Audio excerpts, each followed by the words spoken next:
नमस्कार, जय हिंद दोस्तों। मैं के यादव आपका अपने YouTube channel fight for success में आपका स्वागत करता हूं। आज हम क्लास 10 के विज्ञान के फर्स्ट चैप्टर रासायनिक अभिक्रियाएं एवं समीकरण के बारे में पढ़ेंगे। तो चलिए स्टार्ट करते हैं कि रासायनिक अभिक्रियाएं तथा समीकरण क्या होते हैं। रासायनिक अभिक्रियाएं तथा समीकरण क्या होते हैं, इनके बारे में जानने का प्रयास करते हैं कि ये रासायनिक अभिक्रियाएं तथा समीकरण क्या होते हैं। रासायनिक अभिक्रियाएं रासायनिक अभिक्रियाएं रासायनिक अभिक्रियाएं वे प्रक्रियाएं हैं जिनमें नए गुणधर्मों के साथ नए पदार्थ बनते हैं।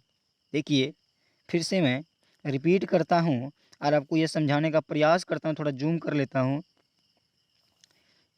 कि रासायनिक अभिक्रियाएं क्या होती हैं। रासायनिक अभिक्रियाएं क्या होते हैं? तो रासायनिक अभिक्रियाएं वे प्रक्रियाएं हैं जिनमें नए गुणधर्मों के साथ नए पदार्थ बनते हैं। इसमें क्या होता है? इसमें नए गुणधर्मों के साथ नए पदार्थ बनते हैं। अगर बात करें तो पहले उनका गुणधर्म जो होता है अलग होता है, और जब यह रिएक्शन करता है, जब इनमें अभिक्रियाएं होती है, तो इसमें क्या होता है? उनका गुणधर्म जो है क्या होता है? बदल जाता है। रासायनिक अभिक्रियाओं का एक ही रूल है कि पहले जो पदार्थ होता है, पहले जो भी चीज़ें होती है, उनका गुणधर्म क्या होता है? अलग होता है। और जैसे ही क्या होता है, इनके बीच रासायनिक अभिक्रियाएं होती है या रिएक्शन होता है, तो उनका क्या है? गुणधर्म बदल जाता है। जैसे हम एग्जाम्पल के थ्रू आपको समझाने का प्रयास करते हैं। आप क्या कीजिए, आप जो है दूध लीजिए। क्या लीजिए? एक बीकर में आप क्या लीजिएगा? आप बीकर में दूध लीजिए। जब आप बीकर में दूध लीजिएगा, तो दूध दूध जब जमेगा तो क्या बनेगा? तो दूध जमने के बाद क्या बनेगा? दही बनेगा। क्या बनेगा? दही बनेगा। अब हम इस दूध को दिखा के बोलेंगे क्या ये दही है, या फिर इस दही को दिखा करके हम बोलेंगे क्या ये दूध है, तो क्या आप मानोगे? आप कहोगे नहीं भाई, ये वाला जो है फर्स्ट वाला बीकर में ये वाला जो है ये क्या है? दूध है, और इधर जो बना ये क्या है? दही है। अब आप एक चीज़ हमको बताइए, क्या जब आप दूध को दही नहीं बोल सकते हैं, दही को दूध नहीं बोल सकते हैं, आप एक चीज़ और बताएं हमको, ये जो दही है, ये जो दही है, क्या आप दही को दूध बना सकते हैं? तो आपका आंसर होगा कि दही को दूध नहीं बना सकते हैं। दही को दूध नहीं बना सकते हैं। और इसका गुण जो था, दूध का जो गुण था वो क्या था? अलग था। और दही का जो गुण हो गया वो क्या हो गया? अलग हो गया। आप दूध से तो दही बना दिए, लेकिन एक बार दूध से दही बनने के बाद आप पुनः दही को दूध नहीं बना सकते। इसी को बोलते हैं रासायनिक अभिक्रियाएं, कि नए गुणधर्मों के साथ क्या बनते हैं? नए पदार्थ बनते हैं। दूध का गुण अलग था और दही का गुण क्या हो गया?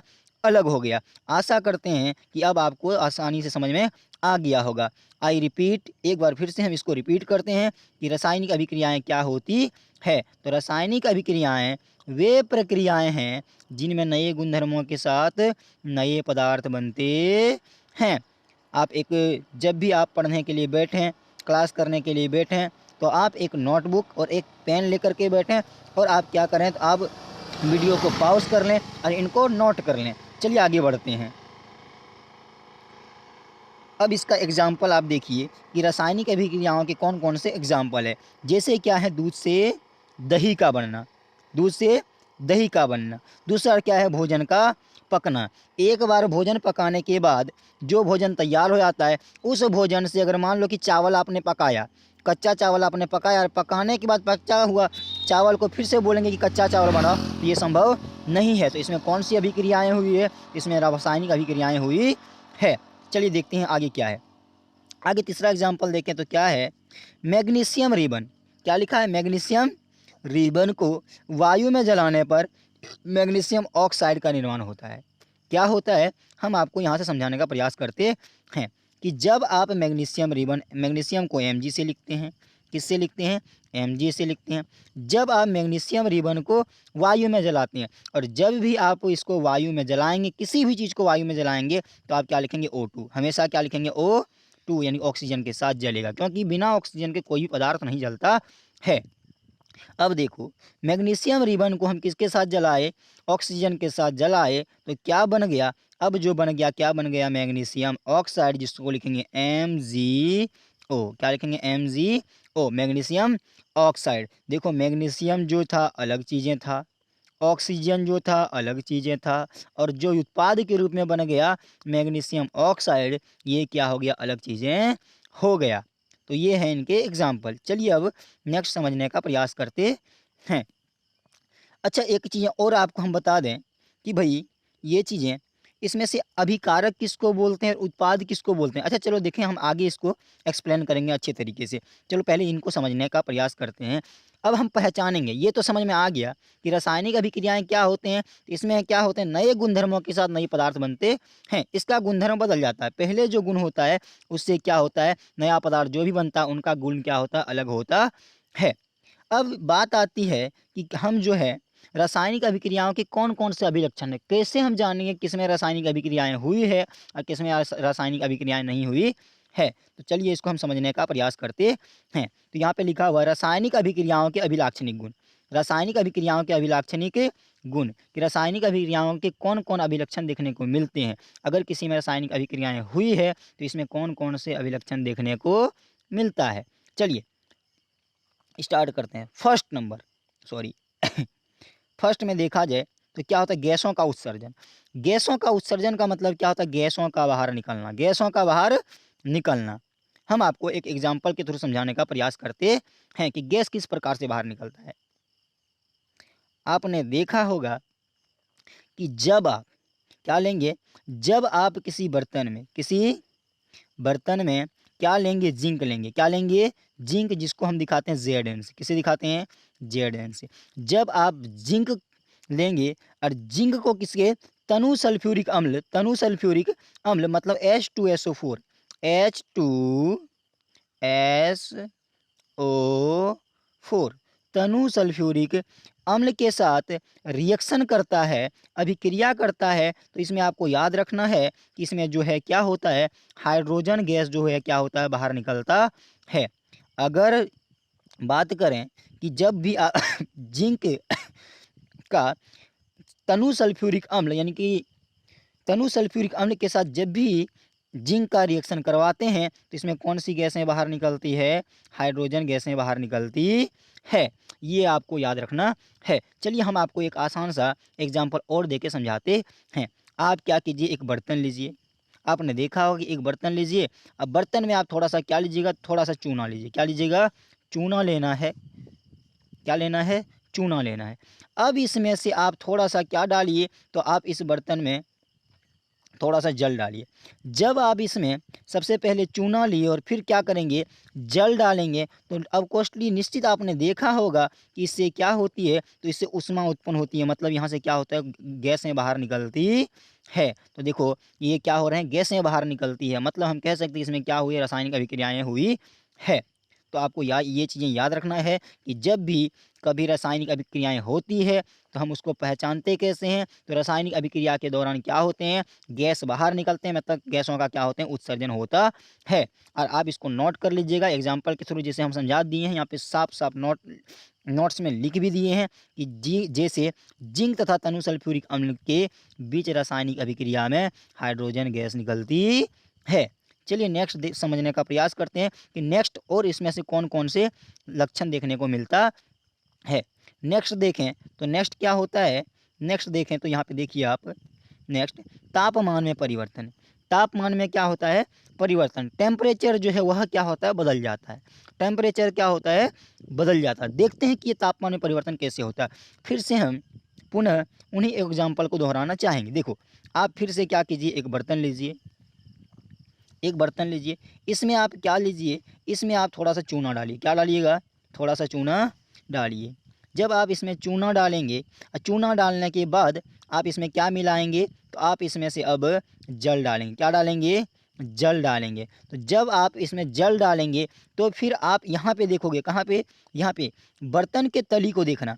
इसमें होता क्या है, तो आप देखेंगे कि इसमें जब चूने में जब आप पानी डालेंगे तो वह पानी क्या होता है, खोलने लगता है। क्या होता है, खोलने लगता है। ऐसा क्यों होता है, क्योंकि उसमें क्या होता है, तापमान में परिवर्तन हो जाता है। तापमान में क्या होता है, परिवर्तन होता है। और जब भी आप चूना में पानी डालें तो हाथ जो है आप अंदर नहीं डालें। हाथ जो है आप क्या करेंगे, अंदर नहीं डालेंगे। अगर हाथ अंदर डालेंगे तो वह क्या होगा, आपका हाथ जो है जल जाएगा। तो आप कहाँ से देखेंगे, तो बर्तन की तली, बर्तन के बाहरी परत जो ये वाला चीज़ें होती है, यहाँ पे आप अपना हाथ से स्पर्श करके, टच करके देखेंगे तो आपको क्या होगा, यह जो है गर्म, ऐसा प्रतीत होगा कि ये क्या है, गर्म है। ये क्या हो गया है, गर्म हो गया है। आशा करते हैं कि ये आपको समझ में आ गया होगा कि रासायनिक अभिक्रिया में दूसरा क्या होता है, दूसरा होता है हमारा तापमान में परिवर्तन। क्या होता है, तापमान में परिवर्तन। जैसे एग्जाम्पल के थ्रू हम समझा दिए, यहाँ पे आप नोट कर लीजिएगा इसको, कि जैसे चूने, सॉरी यहाँ पे चूना कर लीजिएगा, थोड़ा सा मिट गया है।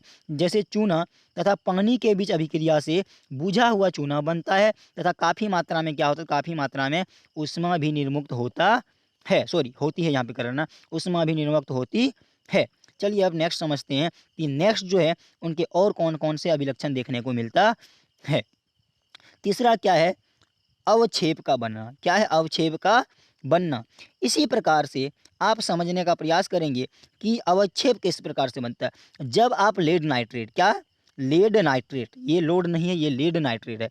जब आप लेड नाइट्रेट और पोटेशियम आयोडाइड के बीच, किसके बीच, पोटेशियम आयोडाइड के बीच अभिक्रिया करवाते हैं तो इनके बीच क्या बनता है, लेड आयोडाइड का क्या होता है, पीला अवक्षेप प्राप्त होता है। देखिए हम फिर से इसको बताते हैं, फिर से एक बार इसको रिपीट करते हैं कि जब आप लेड नाइट्रेट के साथ, किसके साथ, लेड नाइट्रेट के साथ पोटेशियम आयोडाइड के बीच रासायनिक अभिक्रिया करवाते हैं तो क्या बनता है, तो लेड आयोडाइड का पीला अवक्षेप बनते हैं। ये आपको अपने कॉपी में नोट कर लेना है। तीसरा क्या है, सॉरी चौथा, तीसरा तो पढ़ लिए, चौथा क्या है, तो चौथा क्या होता है, तो चौथा में जो गुण देखने को मिलता है उसमें क्या होता है, अवस्था में परिवर्तन। क्या होता है, अवस्था में परिवर्तन। देखते हैं कि किस प्रकार से अवस्था में परिवर्तन होता है। हम लोग जानते हैं कि अवस्था, आपने 9th क्लास में ही पढ़ा होगा कि अवस्थाएं जो होती है मुख्यतः 3 होती हैं। मुख्यतः कितने होती हैं, 3 होती हैं। कोई भी मैटर है, कोई भी पदार्थ है, उनकी मुख्य अवस्थाएं क्या होती है, 3 होती है। एक क्या होता है, एक होता है भाई ठोस, दूसरा क्या होता है, दूसरा होता है द्रव, तीसरा क्या होता है, तीसरा क्या होता है, गैस। तीसरा क्या होता है, गैस। आपको याद रखना है कि सॉरी, मुख्यतः जो अवस्थाएं होती है वो क्या होती है, 3 होती है, ठोस, द्रव और गैस। ठोस, द्रव और गैस। ऐसे तो वैज्ञानिकों ने अभी 5 अवस्थाओं का वर्णन किया है, लेकिन आपको मुख्यतः 3 ही याद रखना है, ठोस, द्रव और गैस। चलिए समझते हैं कि किस प्रकार से अवस्थाओं में परिवर्तन होता है। देखिए कि कार्बन मोनोऑक्साइड, क्या है, कार्बन मोनो ऑक्साइड गैस। क्या होता है, कार्बन मोनोऑक्साइड जो होता है वह क्या होता है, गैस होता है। और जब हाइड्रोजन गैस, क्या है, हाइड्रोजन गैस, याद रखना है कि जब कार्बन मोनोऑक्साइड गैस, कौन सा गैस, कार्बन मोनोऑक्साइड गैस, किस गैस से, तो हाइड्रोजन गैस से क्या करती है, अभिक्रिया करती है। किस गैस से, हाइड्रोजन गैस से अभिक्रिया करती है। देखिए कार्बन मोनोऑक्साइड भी गैस है और हाइड्रोजन भी क्या है, गैस है। ये दोनों जब आपस में रिएक्शन करते हैं तो क्या बनता है, तो हमारा जो बनता है वो क्या बनता है, तो वो बनता है हमारा मेथेनॉल, जो क्या होता है, द्रव बनता है। देखिए पहले जो था ये वाला, ये क्या था, गैस था, ये भी क्या था, गैस था। और ये दोनों जब अभिक्रियाएं किए तो लास्ट में क्या बन गया, मेथेनॉल क्या बन गया, द्रव बन गया। क्या बन गया, द्रव बन गया। मतलब हम कह सकते हैं कि जब भी रासायनिक अभिक्रियाएं होती है तो उसमें क्या होते हैं, तो उसमें से एक गुण यह भी हमको देखने को मिलता है कि अवस्था में भी परिवर्तन होता है। मतलब 2 प्रकार की गैसें मिलकर के द्रव भी बन सकता है और ठोस भी बन सकता है। चलिए अब देखते हैं कि 5वां, इसके और कौन से अभिलक्षण होते हैं। तो अभिलक्षण इनके 5वां अगर देखा जाए तो इसमें क्या होता है, तो इसमें होता है रंग में परिवर्तन। क्या होता है, रंग में परिवर्तन। रंग में परिवर्तन कैसे, तो यहाँ पे देखें लिखे हैं लोहे में जंग लगना। क्या होता है, लोहे में जंग लगना।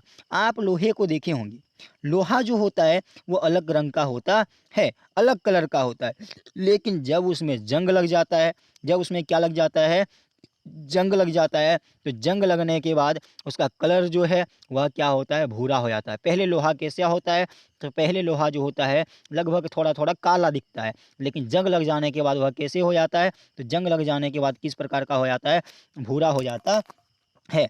चलिए और हम एक एग्जाम्पल के थ्रू आपको समझाने का प्रयास करते हैं। आप एक लकड़ी को लीजिए, आप एक लकड़ी को लीजिए, इस लकड़ी को आप क्या कीजिएगा, तो इस लकड़ी को आप जलाइए। इस लकड़ी को क्या कीजिएगा, तो इस लकड़ी को आप जलाइए। जब आप इस लकड़ी को जलाएंगे तो आपको क्या प्राप्त होगा, आपको जो है क्या प्राप्त होगा, आपको जो है राख प्राप्त होगा। क्या प्राप्त होगा, कुछ राख प्राप्त होंगे। जब कुछ राख प्राप्त हुआ तो आप देखेंगे कि लकड़ी का जो कलर है, किसका, लकड़ी का जो कलर है अलग रंग का था। और जब क्या हुआ, जब आप इसको जलाए ऑक्सीजन की उपस्थिति में, तो ये राख बन गया। राख का कलर जो है क्या हो गया, अलग हो गया। मतलब आपको ये भी याद रखना है कि जब भी रासायनिक अभिक्रियाएं होती है तो उसमें क्या होता है, तो उसमें रंग में भी परिवर्तन देखने को मिलता, रंग में भी परिवर्तन देखने को मिलता है। चलिए अब नेक्स्ट समझने का प्रयास करते हैं कि और क्या चीज़ें हैं। अब देखो क्या है, रासायनिक अभिक्रियाएं क्या है, रासायनिक समीकरण। रासायनिक अभिक्रियाएं तो पढ़ लिए, रासायनिक समीकरण। चलिए इसको समझते हैं कि रासायनिक समीकरण क्या होते हैं। थोड़ा सा इसको हम छोटा कर लेते हैं, फिर आपको साफ दिखेगा कि रासायनिक समीकरण क्या होते हैं। देखिए रासायनिक समीकरण इनमें क्या होता है, किसी रासायनिक अभिक्रिया का प्रतीकों और सूत्रों द्वारा निरूपण ही रासायनिक समीकरण कहलाता है। क्या बोले, आई रिपीट, फिर से मैं रिपीट करता हूँ, किसी रासायनिक अभिक्रिया का प्रतीकों, किसके द्वारा, प्रतीकों और सूत्रों के द्वारा जो निरूपित करते हैं, किसके द्वारा, किसी भी रासायनिक समीकरण को जब हम प्रतीकों में और सूत्रों में क्या करते हैं, निरूपित करते हैं, तो वह क्या कहलाता है, रासायनिक समीकरण कहलाता है। समझने का प्रयास करते हैं कि ये कैसे होता है। चलिए समझते हैं। जैसे आप यहाँ पे देखिए एक चीज़, मैग्नीशियम को आप लिखते हो इस प्रकार से, ऑक्सीजन को आप लिखते हो इस प्रकार से। जब ये दोनों आपस में रिएक्शन करते हैं तो आप एरो की इस पार में आप क्या लिखते हो, मैग्नीशियम ऑक्साइड। क्या लिखते हो, मैग्नीशियम ऑक्साइड। अब आप एक चीज़ बताइए कि मैग्नीशियम लिखते हिंदी में इतना बड़ा, ऑक्सीजन लिखे इतना बड़ा भाई, और मैग्नीशियम ऑक्साइड जो बना इतना बड़ा लिखे। क्या इतना बड़ा बड़ा लिखना हमेशा पॉसिबल हो पाएगा, नहीं। तो इन्हीं को संक्षिप्त करने के लिए, थोड़ा छोटा करने के लिए हम क्या करते हैं, तो इसको क्या करते हैं, सूत्रों में निरूपित करते हैं, प्रतीकों में क्या करते हैं, निरूपित करते हैं। देखो अब इनको समझने का प्रयास करते हैं, कैसे करते हैं। देखिए जैसे मैग्नीशियम को क्या लिखेंगे हम, छोटा सा Mg दे देंगे सूत्र। ऑक्सीजन को सूत्र क्या देंगे, तो O2 दे देंगे।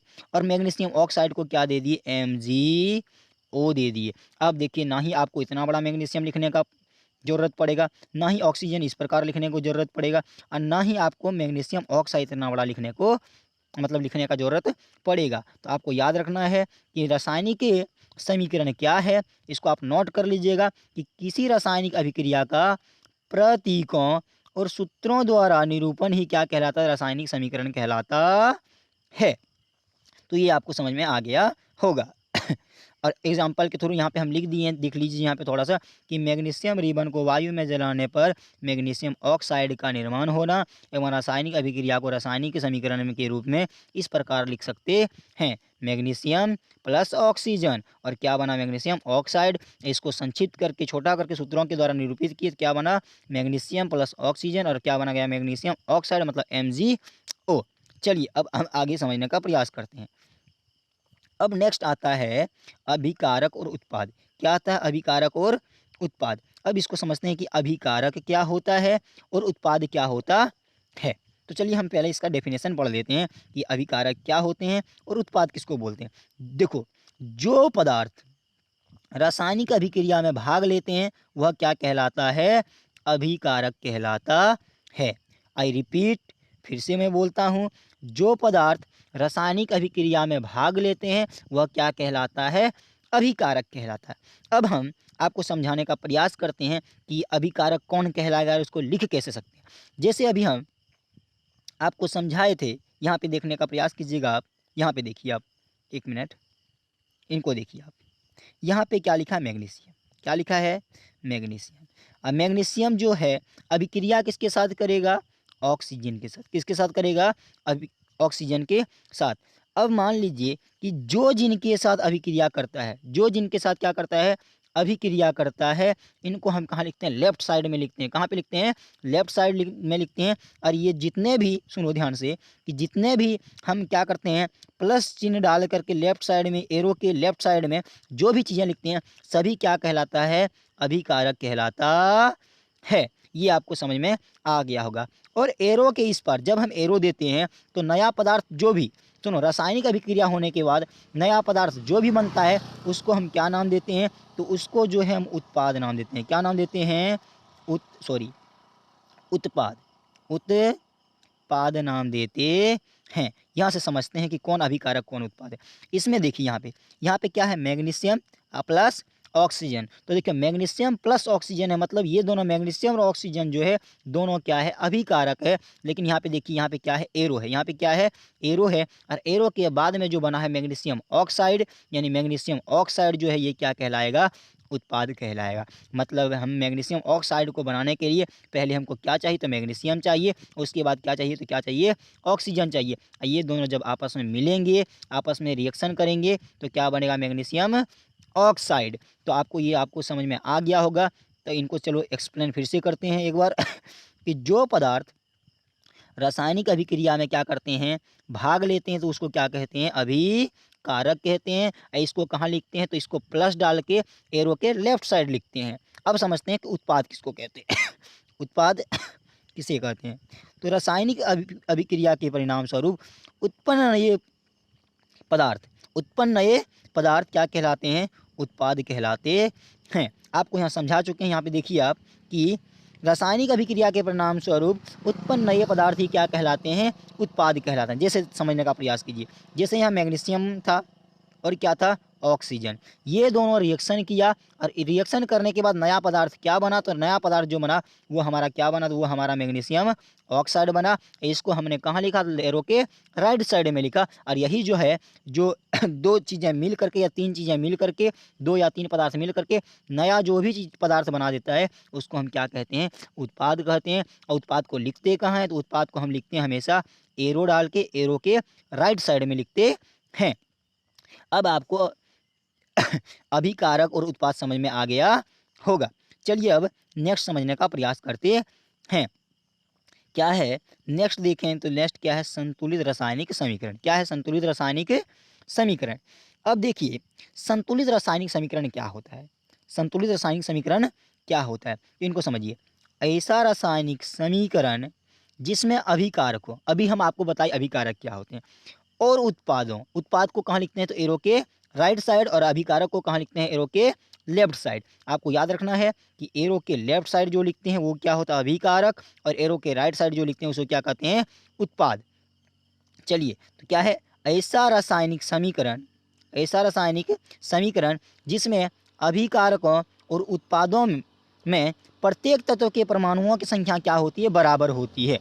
अगर अभिकारक और उत्पाद दोनों में प्रत्येक तत्व की परमाणुओं की संख्या अगर क्या है, बराबर है, क्या है, बराबर है, प्रत्येक तत्व के परमाणुओं की संख्या अभिकारक और उत्पाद में क्या होते हैं, बराबर होते हैं, तो वह क्या कहेंगे, तो वह जो है रासायनिक, संतुलित रासायनिक समीकरण कहलाता है।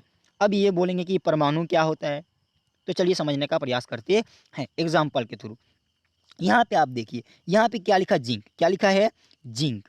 यहाँ पे जिंक है, जिंक कितना परमाणु है, तो जिंक देखो कुछ नहीं दिख रहा, सिर्फ Zn दिख रहा है, मतलब एक परमाणु। कितना परमाणु है, एक परमाणु। ये अभिकारक में आ गया।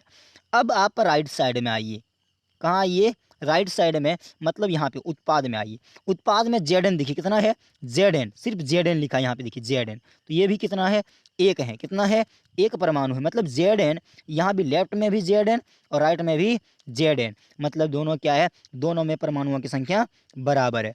फिर लेफ्ट में चेक करेंगे, आगे आगे क्या करेंगे, अब Zn चेक कर लिए, तो अब देखो किसको चेक करते हैं।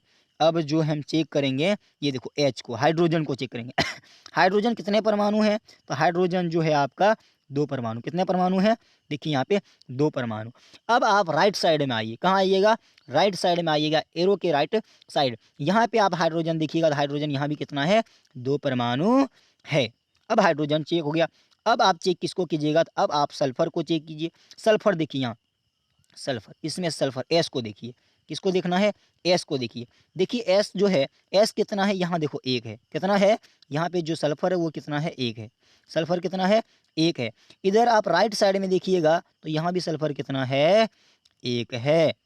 और फिर हम किसको देखेंगे, ऑक्सीजन को देखेंगे। तो ऑक्सीजन को जब अभी कारक में देखेंगे, लेफ्ट साइड में देखेंगे, ऑक्सीजन कितना है, 4 परमाणु है, और राइट साइड में ऑक्सीजन भी कितना है, 4 परमाणु है। मतलब हमने सबको चेक कर लिया कि अभिकारक में भी जो है वो परमाणुओं की संख्या क्या था, बराबर था, और उत्पाद में भी क्या था, परमाणुओं की संख्या बराबर था। और इसी को हम क्या कहते हैं, संतुलित रासायनिक समीकरण। अब इनको समझते हैं। नेक्स्ट क्या है, असंतुलित रासायनिक समीकरण। असंतुलित रासायनिक समीकरण क्या होते हैं, तो ऐसा इसमें कुछ नहीं होता। इसमें क्या होता है, अभिकारक और उत्पाद में, अभिकारक और उत्पाद में जो है परमाणुओं की संख्या जो होते हैं क्या होते हैं, बराबर नहीं होते हैं। चलिए आपको हम दिखा देते हैं कैसे। यहाँ पे देखिए क्या है, Mg, क्या है, Mg। Mg कितना है, 1 परमाणु है। इधर भी Mg कितना है, 1 परमाणु है। अब हम चेक करते हैं ऑक्सीजन को, किसको करते हैं, ऑक्सीजन। ऑक्सीजन कितना है, 2 परमाणु है। इधर ऑक्सीजन कितना है, देखिए तो यहाँ पे दिख रहा है 1 परमाणु है। मतलब ऑक्सीजन जो है, ऑक्सीजन के परमाणुओं की संख्या बराबर नहीं है। तो इसमें आपको याद रखना है कि ऐसा रासायनिक समीकरण, ऐसा रासायनिक समीकरण जिसमें अभिकारकों और उत्पादों में एक या एक से अधिक तत्वों के परमाणुओं की संख्या क्या होते हैं, तो याद रखना असमान होते हैं। इन परमाणुओं की संख्या अभिकारक और उत्पाद में दोनों बराबर नहीं होते हैं, असमान होते हैं। इसी को क्या कहते हैं, तो इसी को हम कहते हैं असंतुलित रासायनिक समीकरण। एग्जाम्पल आप इसको नोट कर लीजिएगा, ये वाला चीज़ आप वीडियो को एक बार पॉज कर लीजिएगा, उसके बाद इसको आप नोटबुक में साफ साफ अक्षरों में नोट कर लीजिएगा, आगे आपको काम देगा। अब हम पढ़ेंगे रासायनिक समीकरणों का संतुलन। क्या पढ़ेंगे, रासायनिक समीकरणों का संतुलन। कि रासायनिक समीकरण जो है ये संतुलन, एक तो असंतुलित होता है, दूसरा संतुलित होता है। तो संतुलित रासायनिक समीकरण क्या होता है, या फिर रासायनिक समीकरणों को संतुलित करना क्यों आवश्यक होता है। सबसे पहले हम लोग लिखेंगे रासायनिक समीकरणों का संतुलन। तो क्या लिखा, देखो, किसी रासायनिक समीकरण में अभिकारकों और उत्पादों में प्रत्येक तत्व के परमाणुओं की संख्या क्या होती है, बराबर होती है। क्या होती है, बराबर करने की प्रक्रिया को ही रासायनिक समीकरणों का संतुलन कहते हैं। फिर से रिपीट करते हैं कि किसी भी रासायनिक समीकरण में अभिकारकों और उत्पाद में प्रत्येक तत्व के परमाणुओं की संख्या बराबर करने की प्रक्रिया को ही क्या कहते हैं, संतुलित रासायनिक समीकरण कहते हैं। मतलब क्या होगा, तो यहाँ पे जैसे कि देखो संतुलित कैसे करते हैं इनको समझना। जैसे यहाँ Mg है, क्या है यहाँ पे, देखिए आप Mg है, उसके बाद क्या है यहाँ पे Mg1 है, यहाँ भी Mg1 है, O2 है, यहाँ पे O1 है। मतलब ऑक्सीजन यहाँ पे 2 है, यहाँ पे कितना है, 1 परमाणु है। मतलब ऑक्सीजन को क्या करना, मतलब ये समीकरण जो है असंतुलित, इसको संतुलित कैसे करेंगे। हालांकि हम संतुलित करना आपको नेक्स्ट वीडियो लेक्चर में समझाएंगे।